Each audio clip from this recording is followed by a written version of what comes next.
कहते हैं समय आपकी याददाश्त को ओझल कर देता है। समय के साथ आपको केवल वही याद रहता है जो आपके लिए सबसे जरूरी हो, या फिर जिसने आपके हृदय पर गहरा प्रभाव छोड़ा हो। अब मुझे नहीं पता कि राम और उनके तीनों भाइयों की खिलखिलाहट मुझे क्यों इतनी स्पष्ट याद है, परंतु उनकी मुस्कान, उनके बचपन की बातचीत, उनके छोटे छोटे कदम और उनकी अनमोल लीलाएं मैं शायद ही कभी भूल पाऊं। बचपन में ये चारों भाई एकदम अलग थे, लेकिन एक ही सूत्र में बंधे हुए, प्रेम और संस्कार। राम अक्सर बैठकर मिट्टी के खिलौने बनाते और उन्हें अपने भाइयों में बांट देते। भरत हमेशा राम के पास बैठकर उनकी बातें सुनते। लक्ष्मण तो बस राम के बिना रहते ही नहीं थे, छाया की तरह साथ साथ। शत्रुघ्न को ज्यादा लगाव भरत से था, वो दोनों हमेशा एक साथ होते। लेकिन इन भाइयों से भी बड़ी लीला तो महल की दासियां करती थी। सब राम को देखने के लिए बहाने बनाती थी। कोई कह देती राजकुमार को दूध देना है, कोई कहती उनके कपड़े देखने हैं।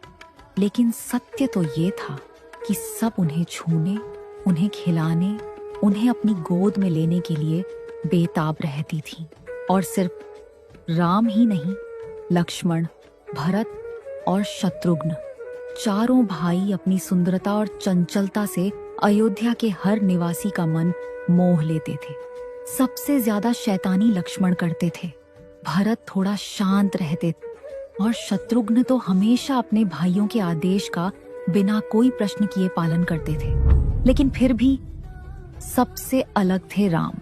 राम के चेहरे पर एक ऐसी शांति थी जैसे उन्होंने बचपन में ही ध्यान और तपस्या कर ली हो। उनकी मुस्कान देखते ही महल की दासियां अपने सारे दुख भूल जाती थीं। और फिर एक महल में एक कौवा आया, और इसी दौरान एक अजीब और अद्भुत घटना हुई।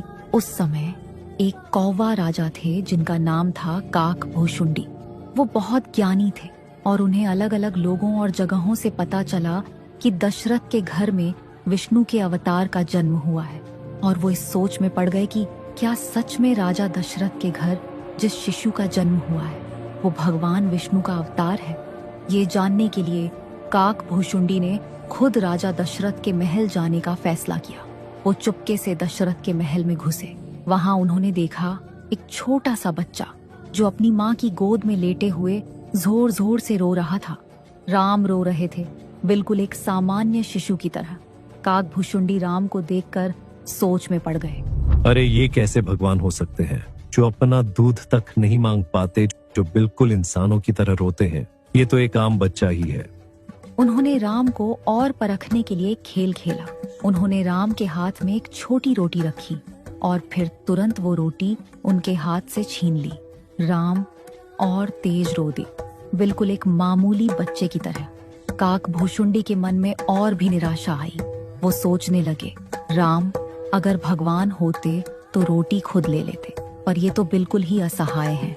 ये अवतार कैसे हुए? अपनी जीत समझकर वो रोटी लेकर महल से बाहर निकले। जैसे ही उन्होंने पंख फैलाए, उन्हें अपने पैरों पर कुछ भारी सा महसूस हुआ। जब काक भुसुंडी ने अपने पैरों की तरफ देखा तो उनका रोम रोम कांप गया। छोटे राम जी उनके पैरों को पकड़कर उनके साथ उड़ रहे थे। काक भुसुंडी भी घबरा गए, कभी भूलोक कभी स्वर्गलोक। लेकिन छोटे राम जी ने उनके पैर छोड़े ही नहीं। काक भुसुंडी पसीने पसीने हो गए। उन्होंने अपनी सारी शक्ति लगा दी, लेकिन राम जी उनसे अलग ही नहीं हुए। अंत में थक हार कर जब वो वापस दशरथ के महल आए तो जो दृश्य उन्होंने देखा उसने उनकी सारी शक्ति, सारी बुद्धि को हिला दिया। वही बच्चा, वही राम जो उनके पैरों में सारे लोगों का भ्रमण कराया था, अब अपने पालने में बैठा हुआ था और जोर जोर से रो रहा था।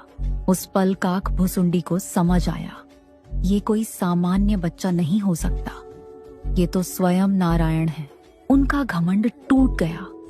उनकी आंखों से आंसू बहने लगे। वो तुरंत जमीन पर गिर पड़े और राम जी के चरणों में माथा टेक दिया। और तब राम जी ने उन्हें दिव्य दर्शन दिया अपने विराट रूप का। काक भुसुंडी का रोम रोम भक्ति से भर गया। भगवान अपने भक्तों के साथ खेलते हैं, उनकी परीक्षा लेते हैं और फिर उनको अपना बनाते हैं। राम ने भी अपने भक्तों के साथ ऐसी ही लीलाएं की हैं। शाम का समय था। महल के प्रांगण में छोटे छोटे राजकुमार खेल रहे थे। उनके साथ उनके दोस्त, सेवक और अब काक भुसुंडी भी। बालक राम अपनी चंचल मुस्कान के साथ भुसुंडी जी को पकड़ने की कोशिश करते और काक भुसुंडी अपनी चतुरता दिखाते हुए उनसे बच जाते। कभी राम जी दौड़कर उनके पंख पकड़ने की कोशिश करते, कभी उन्हें अपने छोटे धनुष से निशाना बनाते और भुसुंडी जी हमेशा मुस्कुराकर दूर उड़ जाते।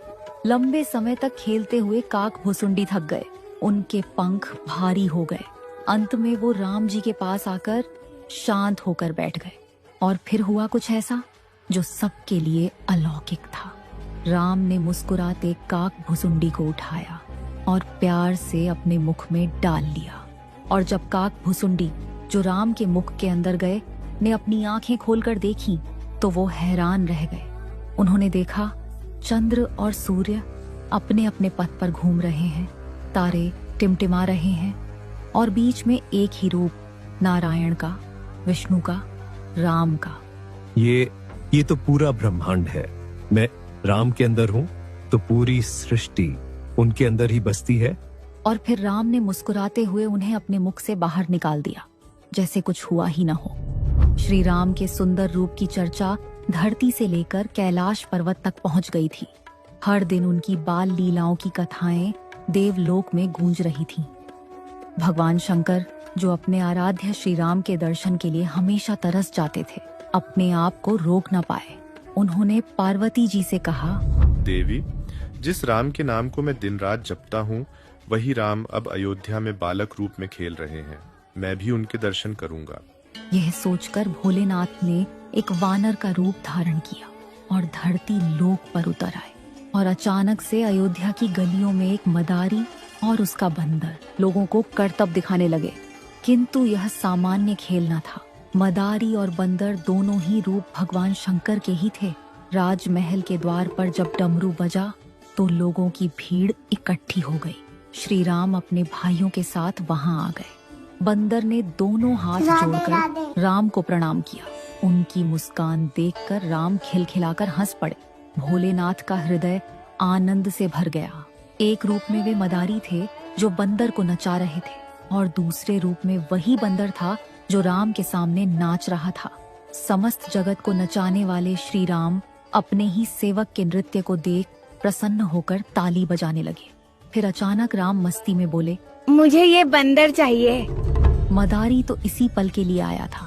बंदर की डोर तुरंत राम के हाथ में दे दी गई। अब भोलेनाथ के वानर रूप को अपने प्रभु के पास रहने का अवसर मिल गया।